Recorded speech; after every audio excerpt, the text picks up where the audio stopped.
Bismillahirrahmanirrahim.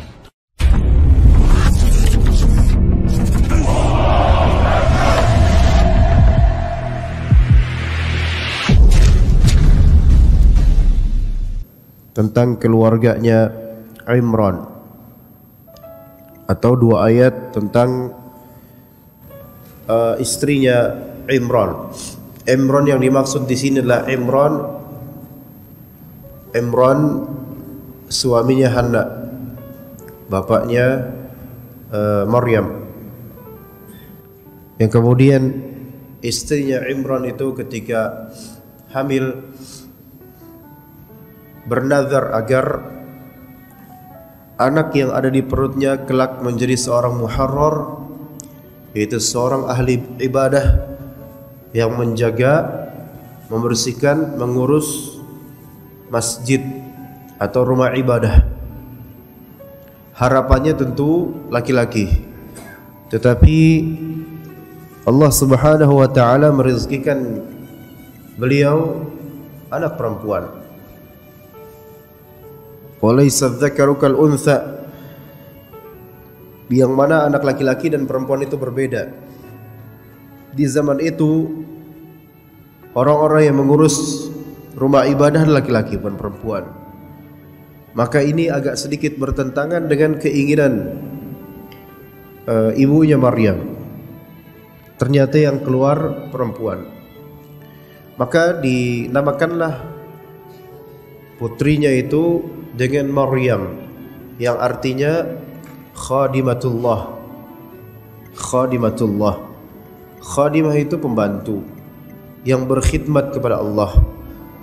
Jadi kalau ada perempuan bernama Maryam, artinya adalah perempuan yang berkhidmat kepada Allah, yaitu mendedikasikan dirinya kepada Allah. Itu arti dari Maryam.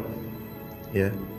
Sayangnya sekarang Maryam jadi nama roti, ya. Sayangnya ya, jadi roti Maryam. Nah, kemudian ibunya Siti Maryam ini berkata, wa inni u'idzuha bika wa dzurriyyataha minasyaitonir rajim.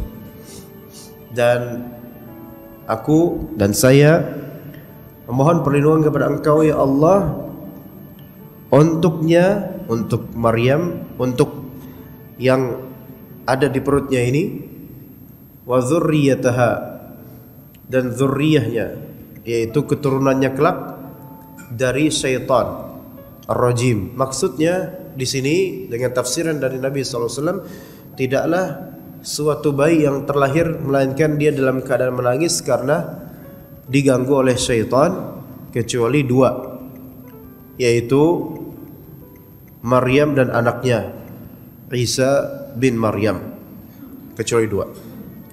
Nah itu udah berlalu ya. Yang kemudian karena tetap ibunda ini, yaitu Siti Hanna, ingin mendedikasikan anaknya kepada rumah ibadah agar menetap di sana, kemudian dititipkannya lah ketika itu orang-orang atau rahib-rahib atau ulama yang ada di rumah ibadah sekitar itu. Di antaranya ada Zakaria, Nabi Zakaria, seorang nabi dan seorang rasul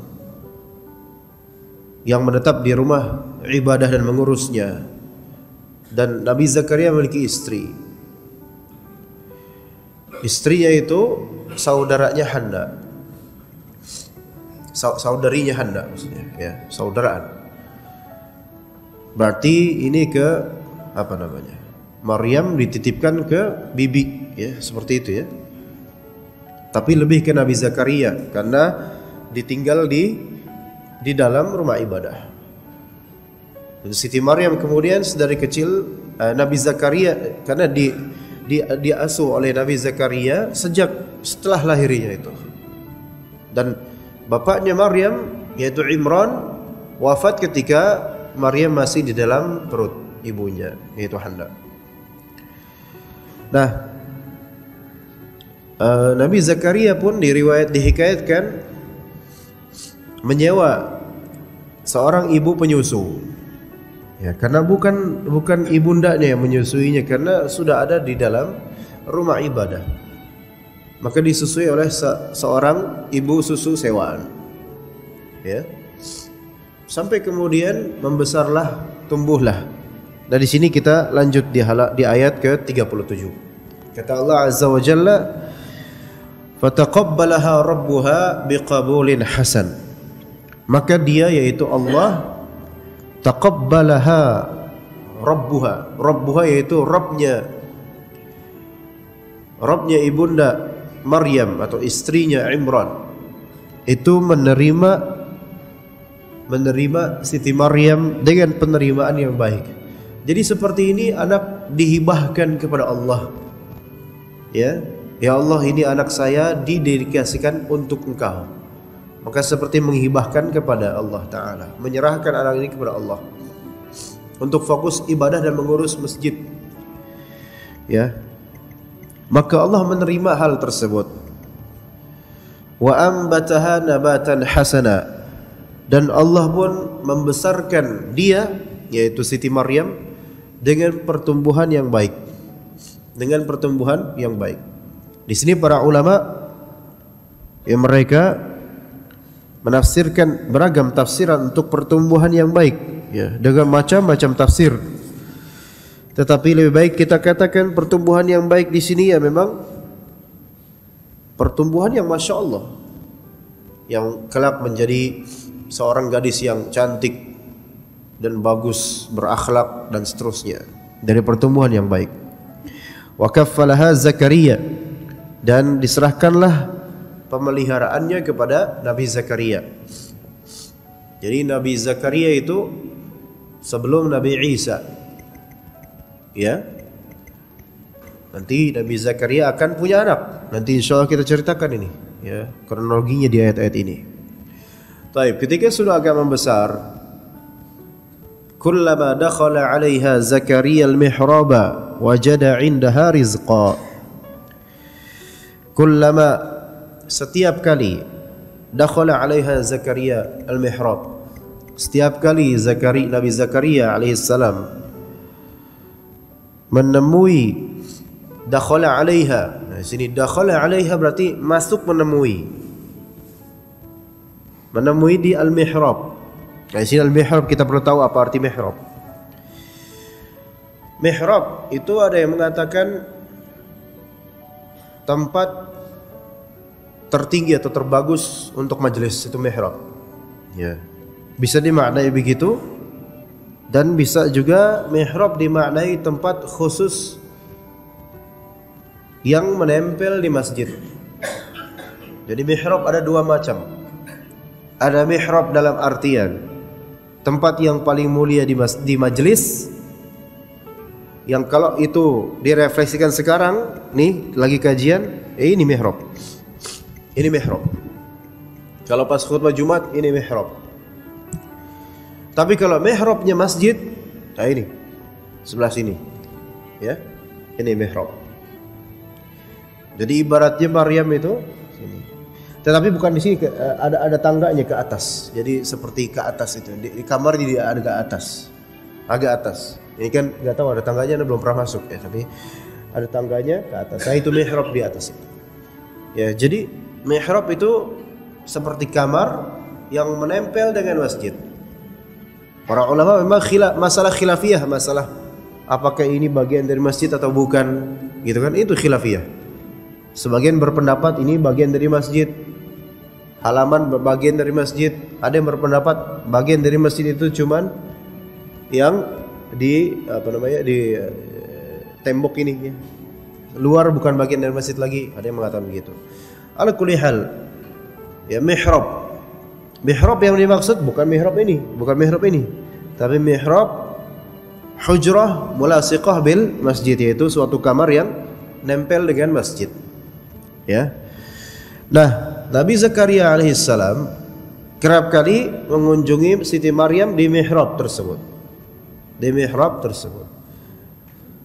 Jadi dari kecil itu di situ, ya, bukan perempuan yang pergaulannya sembarangan, keluar sembarangan, enggak.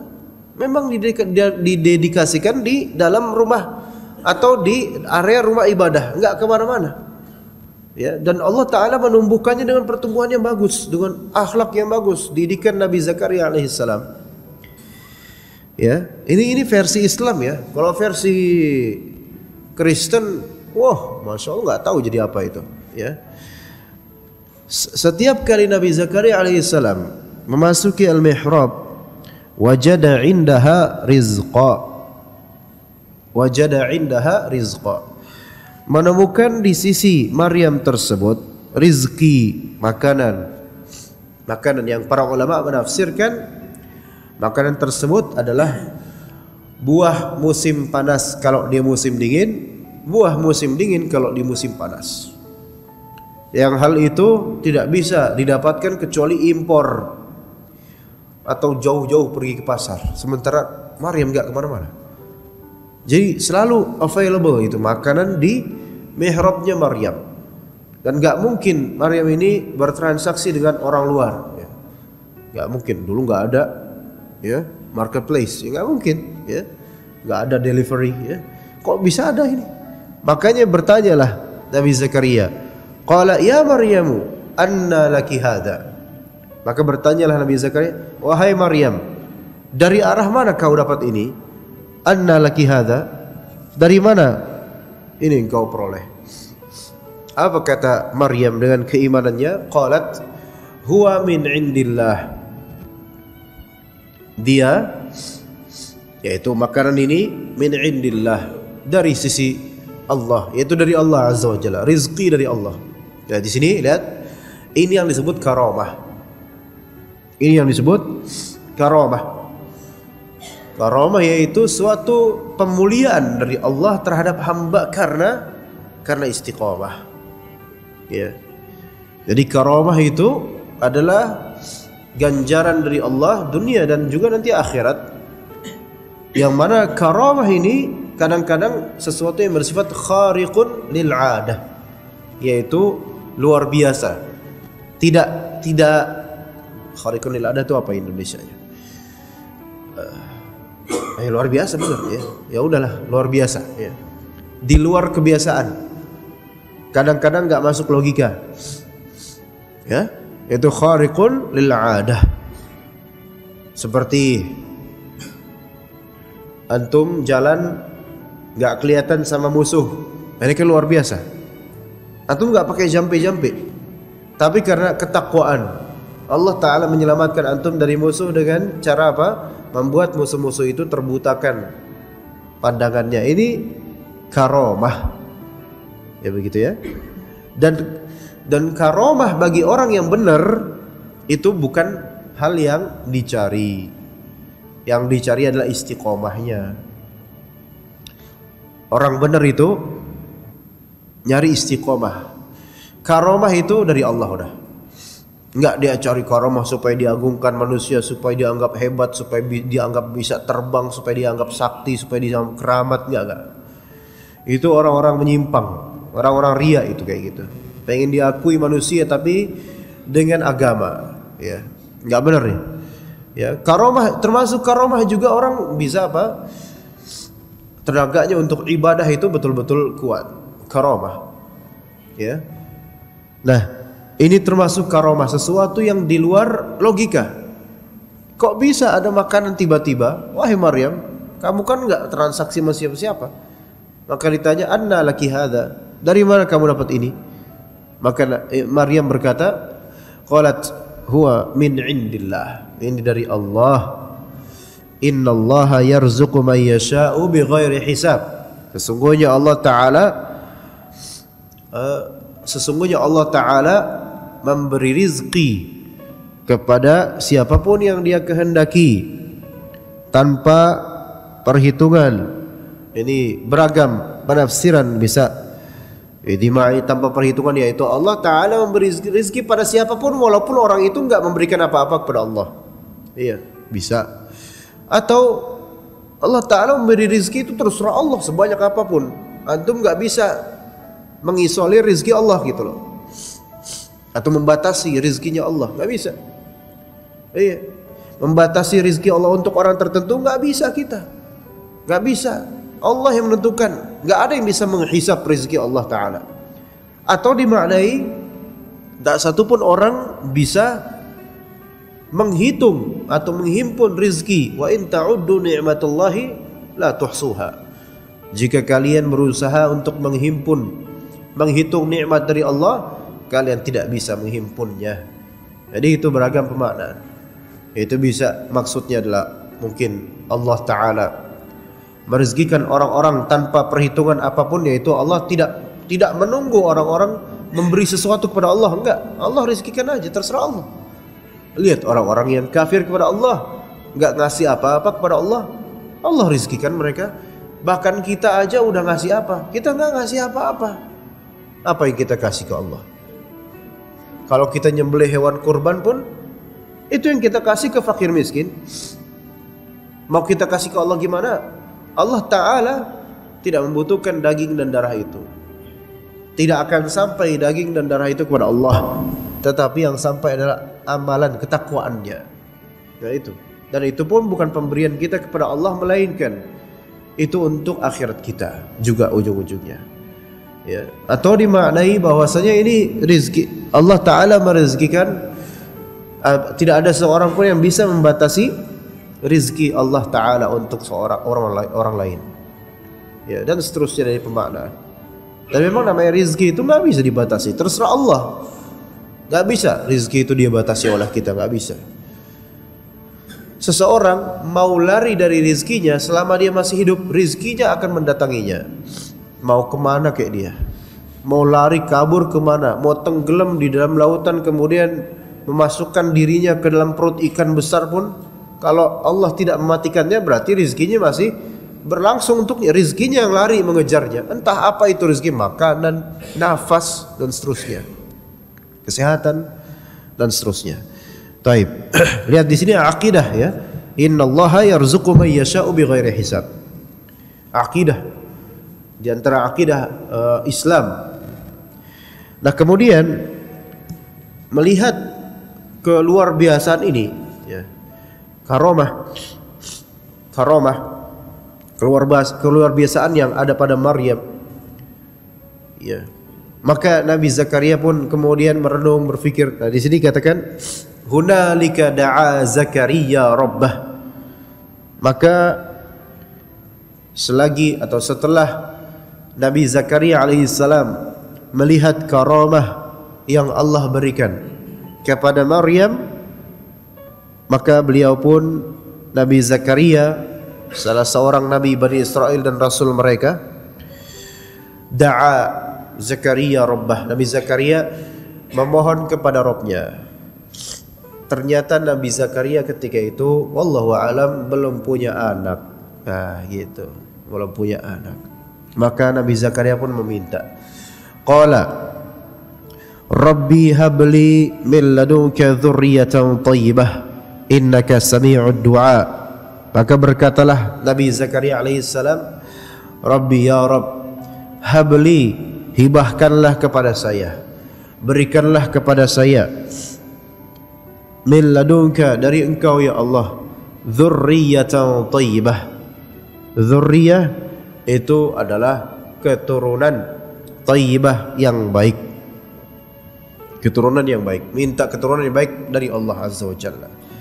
Innaka sami'ud du'a, sesungguhnya engkau maha mendengar doa. Lihat di sini, di dalam doa ini pertama menyebutkan Rabbi, yaitu ya Rabb, memanggil nama Allah, dan pada endingnya menegaskan kekuasaan, menegaskan salah satu nama dan sifat Allah, yaitu Sami'ud du'a. Itu bagus kalimat-kalimat seperti itu untuk doa. Misalnya, ya Allah, berikanlah saya rezeki yang banyak, sesungguhnya engkau maha pemberi rezeki. Ya, itu bagus tuh doa seperti itu. Doanya para nabi modelnya, formatnya rata-rata seperti itu. Baik dengan ya Rabb atau Allahumma atau Rabbana atau Rabbi dan seterusnya. Ya, jadi memintalah Nabi Zakaria alaihissalam kepada Allah Azza wa Jalla, yaitu minta anak, karena beliau belum punya anak. Melihat anak besan, anaknya ipar ya, anaknya ipar ya. Wah ini Masya Allah ya. Nah, kita kalau misalnya pun maaf belum punya anak Pak, ngelihat anak orang kadang cemburu, iri, pengen punya anak. Ngelihat orang lain punya cucu, pengen punya cucu. Apalagi cucu orang tuh bagus, pengen punya cucu kayak gitu. Tapi gimana, masa mau kita culik ya? Gak mungkin. Nah ini Nabi Zakaria ini, Siti Maryam sudah ada di bawah asuhannya, tapi beliau pengen punya sendiri. Ya emang itu manusia. Seanak-anaknya anak orangnya itu anak orang, bukan anak saya, gitu kan? Ya Allah, saya pengen punya anak saya ya Allah. Ya. Kemudian berikutnya ayat seterusnya, fanadathul malaikatu wa huwa qa'imun yusalli fil mihrab. Maka kemudian para malaikat pun malaikat memanggilnya. Ya, di sini memanggilnya mungkin wallahu alam tidak dengan penampakan gitu malaikatnya. Wallahu alam bagaimana caranya. Para malaikat pun memanggilnya.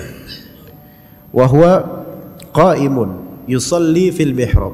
Dan ketika itu Nabi Zakaria sedang berdiri. Yusalli, salat fil mihrab, di mihrab, ya. Sedang salat, dipanggil, diserukan kepadanya dengan kalimat annallaha yubashshiruka bi Yahya musaddiqan bi kalimatin minallah wa sayyidan wa hasura wa nabiyyan minas salihin. Masyaallah. Bahwasanya Allah Ta'ala memberimu kabar gembira bi Yahya, berupa Yahya. Nah, namanya sudah disegel tuh. Namanya Yahya dan tidak ada kamu. Ini kabar gembira, Masya Allah. Yahya namanya. Kalau versi Ibrani Johana. Ya, Johana. Johan atau Johan itu Yahya. Yohanes, ya. Yahya itu. Pak Yahya, ya Pak Yahya di sini kalau jadi orang barat Johan, iya, Jo panggilnya, ya. Pak Jo, ya gitu kan, Johan. Yahya itu. Iya. Ustadz Abu Yahya, Abu Johan, Masya Allah, ya gitu kan. Apa arti Yahya? Yahya dimaknai menghidupkan. Jadi ada sisi hayat. Yahya seperti menghidupkan. Ini khilaf di antara ulama pemaknaannya, tetapi sebagian ulama menafsirkan yaitu yang menghidupkan orang-orang dengan ilmu, ya. Jadi namanya sudah dikasih tahu, ya. Dan kemudian disifati dengan 4 sifat, Masya Allah. Disifati dengan 4 sifat. Biyahya musaddiqa sayyida hasura nabiyya. 4. Kita rinci nih, kita jabarkan satu persatu. Pertama, sifat pertama musaddiqan bi kalimatin minallah. Ini dulu nih, pahami baik-baik. Musaddiq, ya. Bukan musaddiq yang dulu masuk TV, bukan, ya. Musaddiq, saddaqa yusaddiqu itu kan artinya membenarkan, ya, menyelaraskan, menyetujui, membenarkan. Selaras dengan apa? Bi kalimatin minallah. Dengan sebuah kalimat, kalau di terjemahan di Depak ya Pak, sebuah kalimat atau firman dari Allah, yang membenarkan sebuah kalimat atau firman dari Allah. Ini Allahu a'lam sebenarnya bukan itu maksudnya, ya. Jadi terjemahan yang umum kita pakai itu bi kalimatin minallah itu artinya adalah musaddiqan bi kalimatin minallah artinya adalah membenarkan kalimat Allah, wahyu Allah. Sebenarnya arti bi kalimatin minallah di sini adalah kalimatin minallah adalah Isa, yang disebut oleh sebagian orang Jesus. Iya, gitu. Jadi kalimatin minallah ini Nabi Isa alaihi salam. Kenapa begitu? Karena Nabi Isa alaihi salam diciptakan tanpa bapak. dan diciptakan dengan perkataan Allah, dengan kalimat Allah kun. Jadilah ada Nabi Isa di perutnya Siti Maryam. Makanya kalimatullah itu kadang ditafsirkan sebagai Isa alaihissalam. Isa kalimatullah. Iya. Nah, Nabi Yahya ini nanti akan terlahir dan kelak Nabi Isa juga terlahir, dan keduanya adalah nabi yang tidak bertabrakan ajarannya. Ya, membenarkan ajaran Nabi Isa. Ya, tentu Nabi Isa lebih masyhur, lebih besar. Ya. Nah, begitu ya. Jadi musaddiqan bi kalimatin minallah, yaitu membenarkan ucapan kalimat dari Allah, yaitu ucapan Nabi Isa alaihissalam kelak. Ya. Nah, itu satu. Sifat satunya, salah satu sifat Nabi Yahya. Sifat pertama musaddiqan bi kalimatin minallah. Itu yang pertama. Kemudian yang kedua, wasayyida, akan menjadi seorang sayyid. Apa itu sayyid, Pak? Ada Pak Sayyid gak di sini, Pak? Sayyid. Sayyid itu kalau bahasa kita tuan. Ya. Misalnya orang Mesir kan bilang, ya kayak sekarang ada sayyidun, ada sayyidatun, ada sayyid, ada sayyidah. Ya. Biasanya kalau misalnya tuanku berarti sayyidi. Kalau tuanku tapi maksudnya perempuan, sayyidati. Orang Arab meringkasnya menjadi sidi atau siti. Nah, jadi siti itu sayyidati, Pak. Ya. Ada di sini ibu-ibu namanya Siti apalah kita. Siti Jamilah. Itu aslinya sayyidati, Pak. Ya. Begitu. Siti Jamilah, Siti Khofsah, Siti ya apa, Siti apalah terserah ya. Dan ibunda kita semua kita panggil rata-rata bisa Siti Aisyah. Apa arti Siti Aisyah? Mungkin selama ini nggak tahu mungkin ya. Karena kebiasaan Siti. Ya. Citylink ya, bukan Siti. Nah, itu aslinya sayyidati. Aslinya sayyidati. Kalau antum ke Mesir, Pak, bacanya gitu, Siti. Siti. Kalau laki-laki Sidi. Kayak kadang-kadang ada selawatan Sidi Muhammad, ya kan? Sayyidi Muhammad. Ya. Sayyidi Muhammad. Itu artinya seperti itu, ya.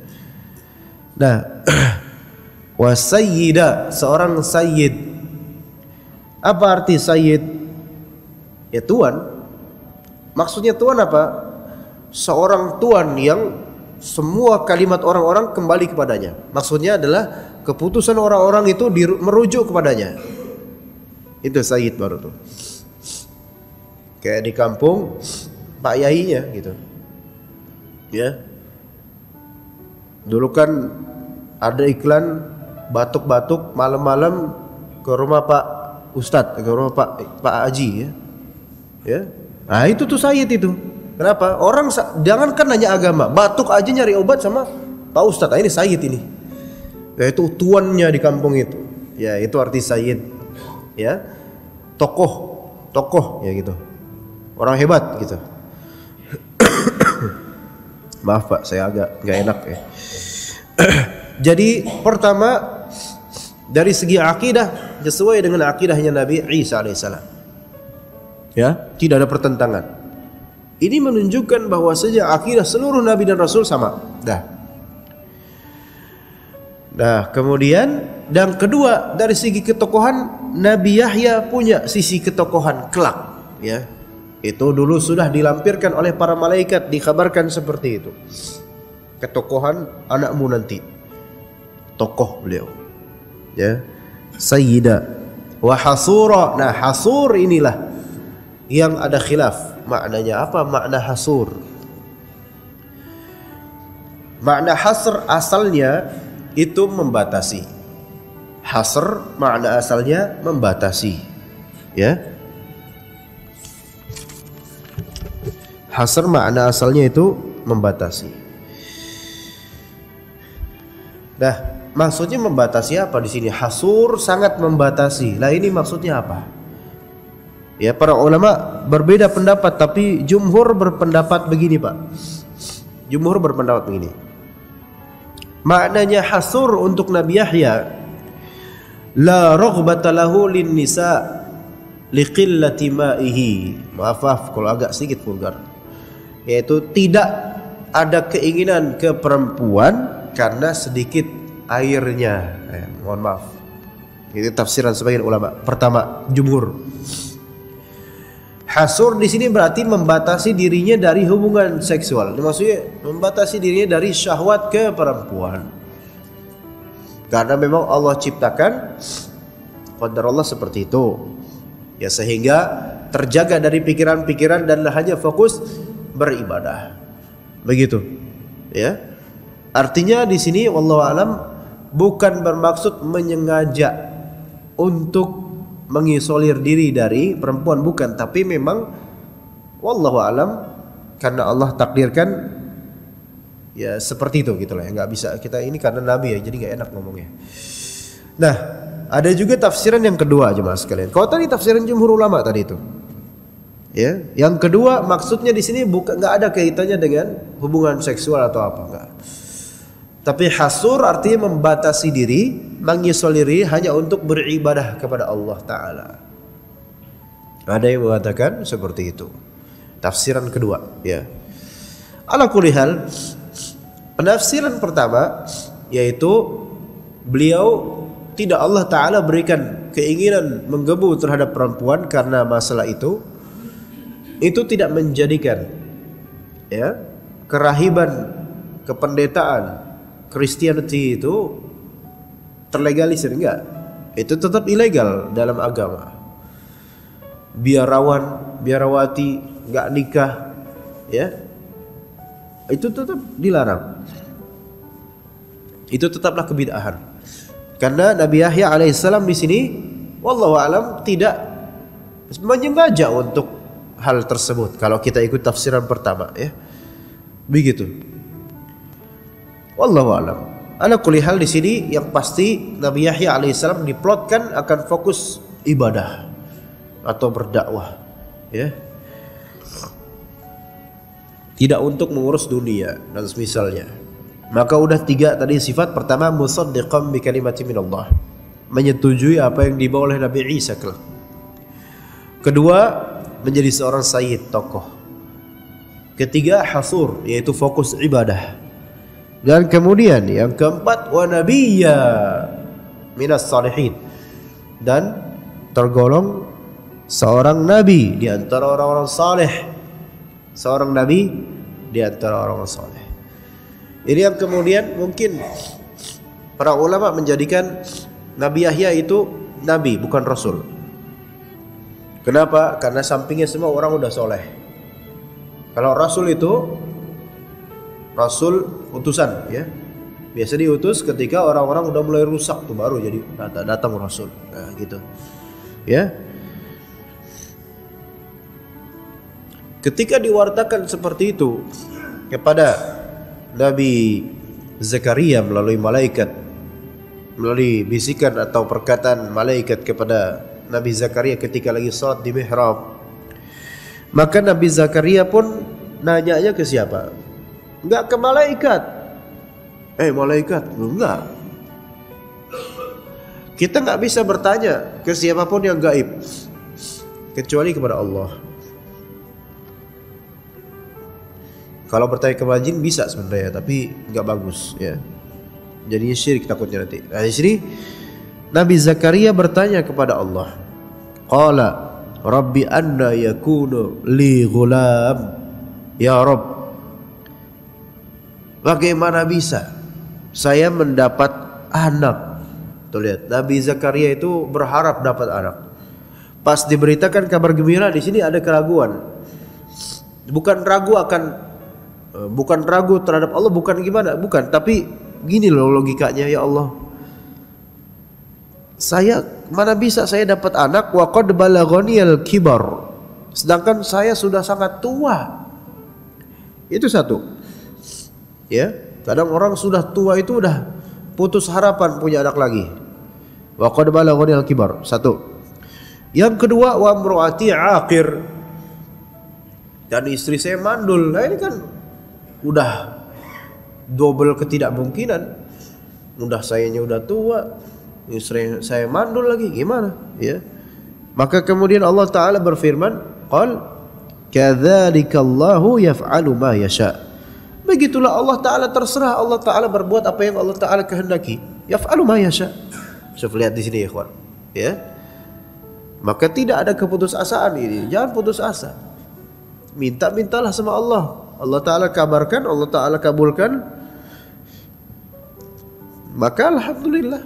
Mau gak masuk akal, ya tetap aja Allah Ta'ala takdirkan, terserah Allah Ta'ala. Ya. Maka Nabi Zakaria, karena ini kata para ulama, ketika malaikat mengabarkan hal tersebut, kabar tersebut kepada Nabi Zakaria ketika lagi sholat di mihrab, syaitan pun mendatangi Nabi Zakaria dan membisiki Nabi Zakaria alaihissalam, itu yang benar, kalau memang Allah Ta'ala akan memberikan kamu itu anak, maka pastilah Allah Ta'ala akan memberikan wahyu kepadamu. Tapi masa mendapatkan bisikan doang dari malaikat? Enggak, itu bohong, itu enggak ada. Di sini mulai Nabi Zakaria ingin apa? Memastikan betul-betul bahwasanya apa yang diwartakan itu betul. Maka Nabi Zakaria ingin memastikan dengan mengatakan, qal Rabbi ja'alli ayah. Ya Rabb, ya Allah, berilah saya suatu pertanda bahwasanya benar itu, ya, saya bakal punya anak. Maka kata Allah, qal ayatuka alla tukalliman nasa thalathata ayyamin illa ramza. Tandanya bagimu adalah engkau tidak bisa berbicara dengan manusia selama 3 hari kecuali dengan isyarat tangan atau kepala. Angguk, geleng, tangan, ya gitu dong. Lihat ya. Ya. Itu tandanya. Tandanya adalah engkau tidak dapat berbicara dengan manusia selama 3 hari kecuali dengan gelengan kepala, anggukan tangan, isyarat aja.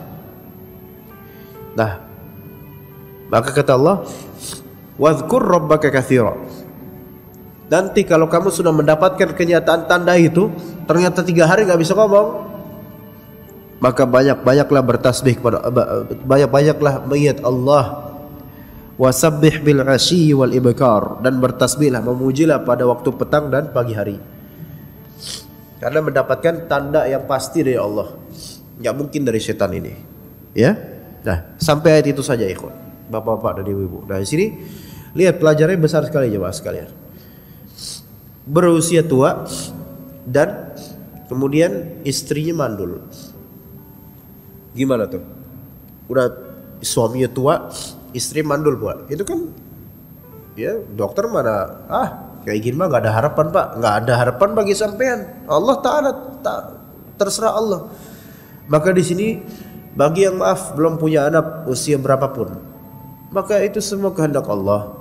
Nah kalau Allah kehendaki sampean, misal sampean udah 50 tahun belum punya anak, tapi dan udah beristri ya, bukan belum punya anak, belum punya istri ya wajar lah ya.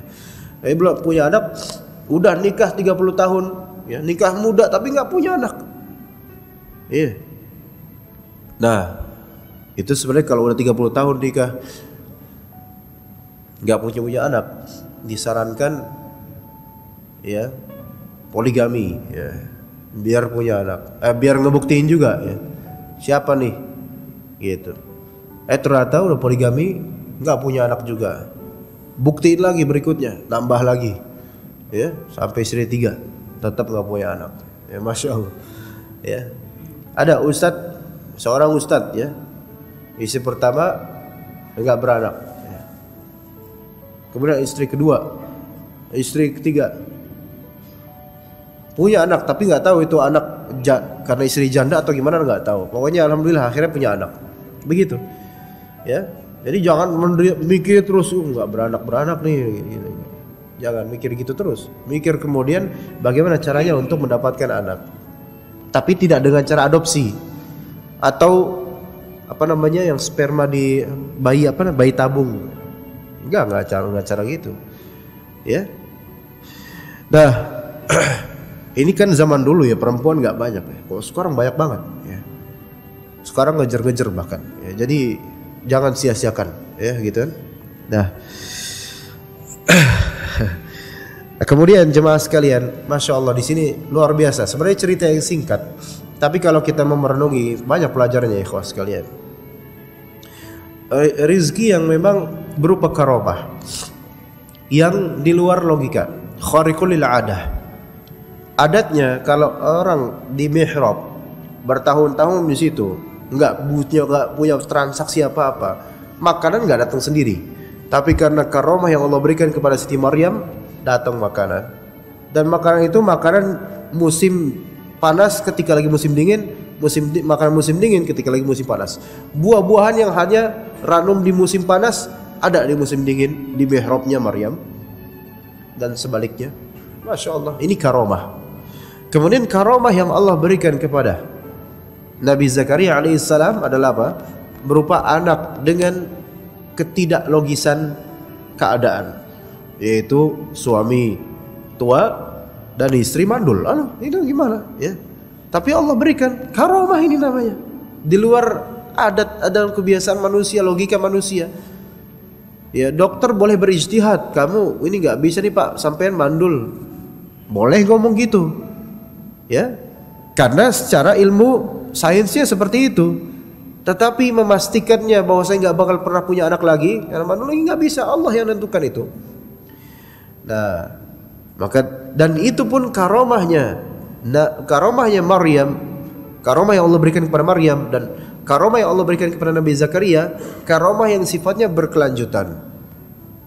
Bagaimana? Nanti lihat, Siti Maryam akan melahirkan seorang putra dengan ujian yang masya Allah. Dan Nabi Zakaria juga akan punya anak seorang putra juga, Nabi Yahya, yang dijanjikan oleh Allah musaddiqan bi kalimati min Allah, dengan 4 sifat, yaitu sesuai dengan agama Nabi Isa, kemudian sebagai seorang tokoh, sebagai seorang yang ahli ibadah, dan seorang nabi. Masya Allah, enak ya Pak ya, enak Pak punya anak yang masya Allah soleh-soleh, itu karomah dari Allah. Iya, cuman bagaimana caranya supaya Allah berikan karomah pada kita? Karomah dari Allah itu tidak cuman hal-hal yang apa ya, khurafat ya, bisa terbang, sholat di atas air, bisa berjalan di atas apa namanya, tajam-tajam itu bukan karomah. Itu sambil baca wiritan itu bukan karomah, itu termasuk sihir sebenarnya. Karena kalau nyari, ya itulah, orang kalau nyari kayak gitu bisa salah itu ya. Yang penting tuh istiqomah dulu gitu loh, yang penting istiqomah dulu. Urusan karomah itu nanti pemberian dari Allah, gimana Allah Ta'ala memberikan bentuk karomahnya, oh terserah Allah Ta'ala. Iya, yang penting sekarang tuh istiqomah Pak. Mau punya anak yang betul-betul soleh. Kalau kita plotkan, anak saya harus jadi ustadz, harus jadi ulama. Memang kalau anaknya soleh jadi ustadz, ulama, bermanfaat buat orang, karomah buat kemuliaan buat orang tuanya, betul itu. Tapi kalau fokusnya di situ doang Pak, sementara sampean nggak istiqomah, nggak jadi itu anak, nggak jadi. Ada Pak orang istiqomah, seorang bapak istiqomah, anaknya diberi pilihan mau jadi apa, terserah kamu nak, yang penting kamu harus soleh, gitu aja. Dengan cara bapaknya mencari harta yang halal, menyuap ke mulut anaknya makanan yang halal dari harta yang halal. Istiqomah, banyak berdoa kepada Allah, ngajak anaknya sholat berjamaah, dan seterusnya. Istiqamah. Karomah yang Allah berikan nanti, belum tentu anak ini jadi ustadz, tapi bisa jadi anak ini jadi donatur terbesar yayasan. Ayo, yang di bawah yayasan itu banyak ustadz-ustadz besar, semua digaji sama anaknya. Masya Allah, mantap gak Pak? Pahala ngalir gak Pak? Ngalir. Jadi anak kita itu modal, bekal kita untuk masa depan akhirat kita. Kalau anak ini mendapatkan karomah, bapaknya juga kecipratan, bahkan asalnya dari bapaknya mungkin karena berjuang sebelumnya. Ya begitu. Nabi Zakaria alaihissalam seorang nabi dan rasul mendapatkan karomah seperti ini karena apa? Karena masya Allah nabi, seorang rasul. Walau tidak mesti seorang nabi atau seorang rasul anaknya itu langsung anaknya jadi soleh, nggak mesti. Nabi Nuh salah satu anaknya kufur kepadanya. Iya. Istrinya pun begitu. Nabi Lut istrinya pun membangkang kepadanya. Iya. Nah, tapi ala kulli hal itu tidak menjadikan Nabi Nuh tidak punya karomah. Berkaromah Nabi Nuh alaihissalam. Tetapi beliau itu tidak mikirin nanti karomah saya apa ya. Saya bisa terbang nggak ya? Nggak mikirin gitu. Nggak kayak orang-orang banyak sebagian orang tuh melihara keris supaya dapat karomah. Ya. Nabi sahabat dulu emang melihara keris itu.